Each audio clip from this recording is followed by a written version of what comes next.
A gente vai conversar um pouquinho sobre a pesquisa Atlas, divulgada em primeira mão aqui pela CNN, com o Andrei Roman, que é CEO da Atlas Intel. Andrei, bom dia, obrigado pela atenção aqui com a CNN. Bom dia, Rafael, bom dia, Stephanie. Vocês fazem a pesquisa pela web, né? Pela internet. Eu queria saber de que forma isso é feito. Qual é a avaliação que vocês fazem? Qual é a diferença que há entre fazer uma pesquisa pela internet, pelo telefone ou presencial? Certo. Cada vez mais as pesquisas com recrutamento web têm alcançado um desempenho cada vez mais relevante no mundo. Na Europa, nos Estados Unidos, eu diria que essas pesquisas estão virando um modo dominante de coleta para pesquisas de opinião. Por exemplo, nas eleições francesas, que a Atlas cobriu recentemente, todos os nossos concorrentes mais relevantes, a Ipsos, a Elabe, a Odoxa, as empresas francesas, conduziram pesquisas com coleta web igual à Atlas. Eu diria que no contexto brasileiro, a Atlas está inovando neste momento, este método de coleta de dados. É um método que apresenta, ao mesmo tempo, oportunidades e desafios metodológicos importantes. Em comparação com pesquisas presenciais, um primeiro aspecto que vocês podem observar é que a gente consegue coletar muito mais dados. Foram 4.500 respondentes nessa rodada. Já tivemos rodadas nacionais com 7.500 respondentes. Com isso, a margem de erro da pesquisa chega a ser de 1 ponto percentual. A margem teórica da pesquisa se chega a ser de 1 ponto percentual. E isso nos permite uma granularidade em termos de alcance territorial muito maior também. Foram conduzidas entrevistas em mais de 1.200 municípios no Brasil nessa pesquisa. Cada vez que um internauta está navegando na tela de um smartphone para ler uma notícia, fazer algum tipo de compra na internet, fazer uma busca no Google, assistir um vídeo no YouTube, existe uma chance de separar com um anúncio aleatório disparado pelos sistemas da Atlas para que essa pessoa possa participar da nossa pesquisa. O respondente vai clicar nesse banner, vai ser gerado um questionário com um identificador único para esse respondente. Esse questionário é intransferível, não pode ser respondido por outras pessoas, também não pode ser respondido mais de uma vez. Né? E através dos nossos vários sistemas de segurança, a gente consegue controlar a qualidade dos dados processados pelos nossos sistemas. É uma metodologia que permite ao Atlas fazer pesquisas não apenas no Brasil, mas também na Argentina, no Chile, na Colômbia, nos Estados Unidos. E em muitas dessas ocasiões, a nossa metodologia comprovou-se a ser muito precisa. Por exemplo, no plebiscito constitucional do Chile, que aconteceu 2 semanas atrás, a Atlas foi a única pesquisa que conseguiu antecipar a margem de derrota para o texto da nova Constituição. Nas eleições presidenciais na Colômbia, nos Estados Unidos, a pesquisa Atlas também foi a pesquisa mais precisa desses últimos ciclos eleitorais. Andrei, a gente tem trazido algumas pesquisas aqui já ao longo dos últimos dias, ao longo dos últimos meses, inclusive, e nos últimos dias, principalmente, né, nos últimos, sei lá, talvez 5 dias, uma semana, essa pesquisa veio com dados bem diferentes, principalmente com relação ao segundo colocado, o presidente Jair Bolsonaro, que não ultrapassou, né, a margem dos 40%, ele fica ali entre 35%, né, por cento. O senhor acredita que talvez o campo em que essa pesquisa é colhida faz diferença nesses resultados? O fato dela ser colhida pela internet faz diferença nesses resultados, já que o presidente tem como uma das suas maiores forças essa campanha também virtual? Sim. Existem três explicações, na minha opinião, para esse resultado do Bolsonaro acima de 40% nessa pesquisa divulgada pela Atlas hoje. Primeiro, existe uma diferença de nível das nossas pesquisas que sempre mostravam o Bolsonaro um pouco mais forte que a pesquisa de alguns dos nossos concorrentes. Por exemplo, foi apresentada a pesquisa IPEC, que saiu ontem, mostrando o Bolsonaro em 31%. Existe uma diferença em termos de calibragem amostral por faixa de renda entre as pesquisas IPEC, Datafolha e algumas pesquisas de outros institutos. A faixa de renda de até 2 salários mínimos, que no caso da IPEC é de 57% da amostra, na pesquisa Atlas fica mais próximo de 35% da amostra. Isso é porque a Atlas calibra por renda a partir dos dados da PNAD contínua divulgados pelo IBGE. Existem argumentos bons dos dois lados, para usar ou não usar essa informação sobre faixas de renda, né? E iremos saber em breve, né, quem chegou mais próximo do resultado fazendo uso desses dados. Mas essa diferença por faixa de renda me parece que é uma das mais relevantes entre as pesquisas que mostram essa diferença de nível, principalmente no caso do Bolsonaro, pesquisas que foram divulgadas ao longo dos últimos dias. Além disso, existe também um movimento nítido de voto útil, que a pesquisa capta em relação à nossa pesquisa divulgada na semana passada. Ciro Gomes caiu 2,5 pontos, o que no contexto do desempenho anterior dele de 6 pontos é algo muito relevante. Então aí a gente vê realmente uma queda significativa do Ciro.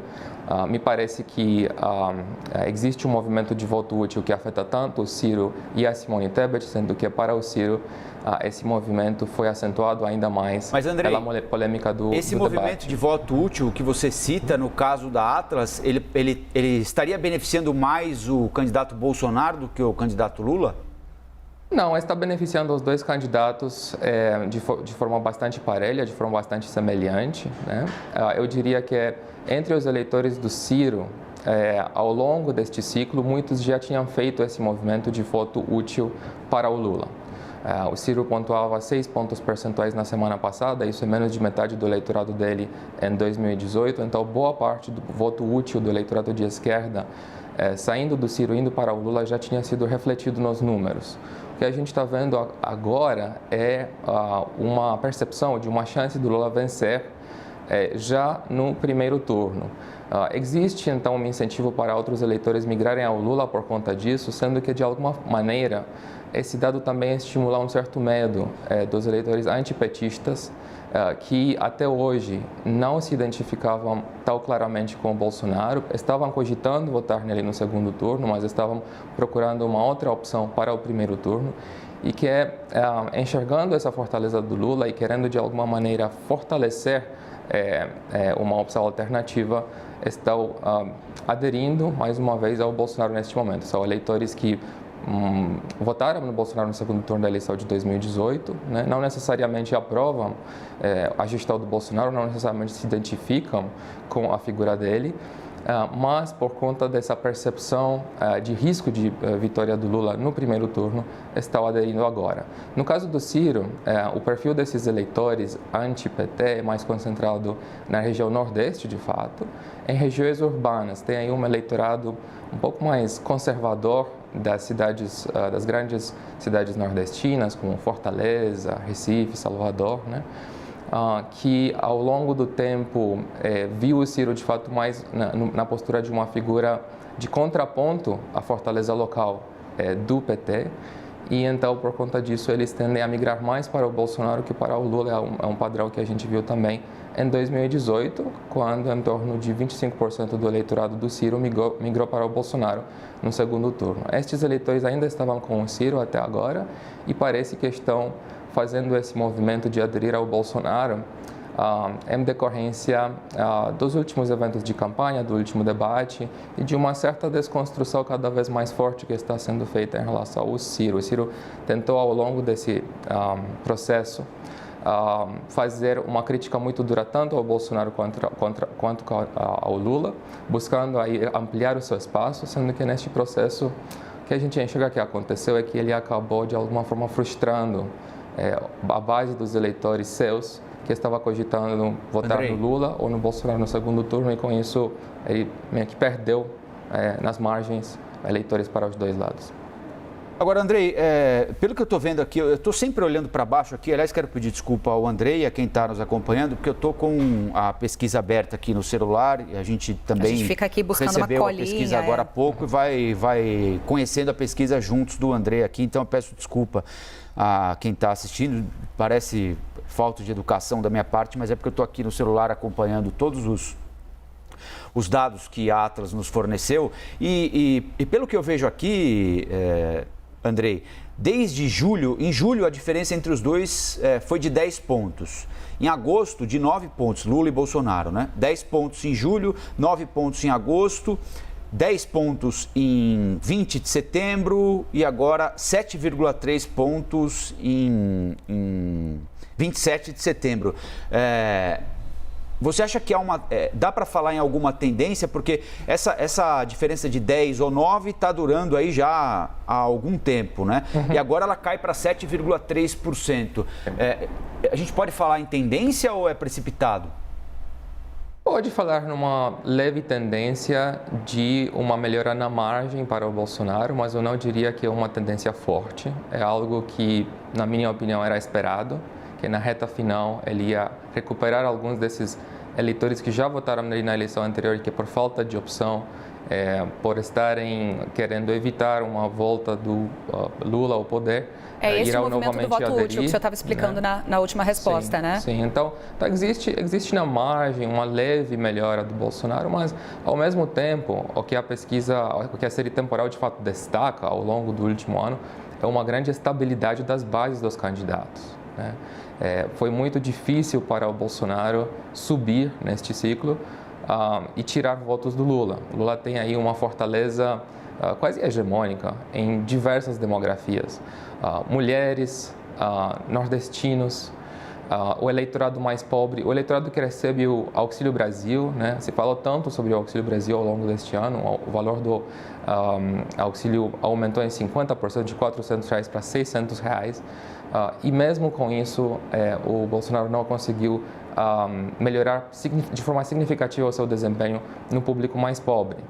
Mais do que isso, na região sudeste, o Lula cresce significativamente em relação ao desempenho do Fernando Haddad na eleição anterior. Então, tem aí até nas regiões onde o Bolsonaro foi bem em 2018, um nítido fortalecimento do Lula que até agora o Bolsonaro não conseguiu reverter. Ele está, vamos dizer, numa trajetória de leve recuperação agora na reta final. Me parece que essa tendência existe, ela é, vamos dizer, bastante leve, bastante fraca e me parece muito lógica, assim, é o que a gente esperava assistir nessa última semana.